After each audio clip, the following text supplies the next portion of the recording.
Profitez de ces quelques secondes de calme, car devinez qui est de retour?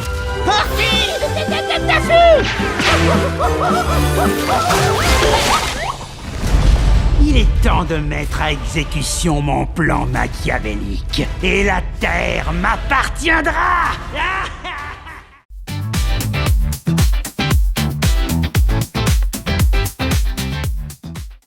Bonjour à toutes et à tous et bienvenue sur cette nouvelle critique. Enfin, après des années d'attente, voici venir le nouveau film d'animation Looney Tunes. Cette fois-ci, pas de Brendan Fraser et pas de basketball. La franchise Looney Tunes revient à ses origines, l'animation.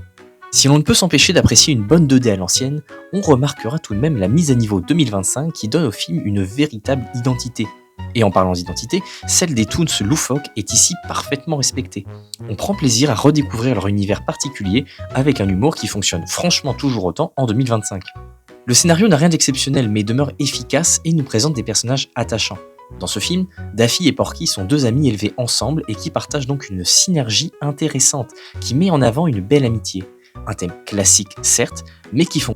Notons aussi l'apparition de Petunia Pig, qui est clairement un très bel ajout à ce scénario. Elle est amusante, intelligente, courageuse, et surtout, elle n'est pas cliché.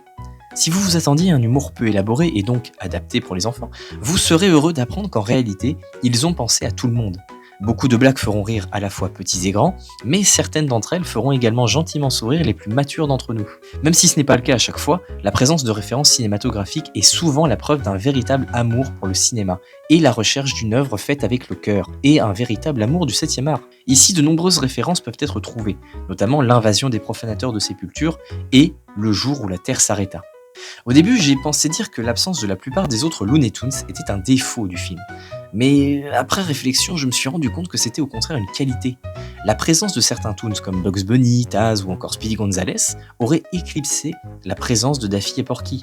Le fait de ne prendre que deux personnages permet de se concentrer pleinement sur eux, sur leurs émotions, leur humour parfaitement différent.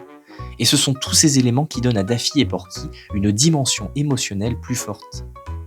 Néanmoins, je reste persuadé que d'autres films Looney Tunes comme celui-ci pourraient voir le jour. Bon alors, est-ce que Daffy et Porky sauvent le monde? Ça vaut le coup. Il ne s'agit clairement pas du film de l'année. On passe un bon moment sans se prendre la tête et on se rend vite compte que toute la famille est invitée à rire et pas seulement les enfants. Néanmoins, même si l'émotion est présente, elle ne suffit pas à donner au film une ampleur suffisante pour parler d'un film fantastique.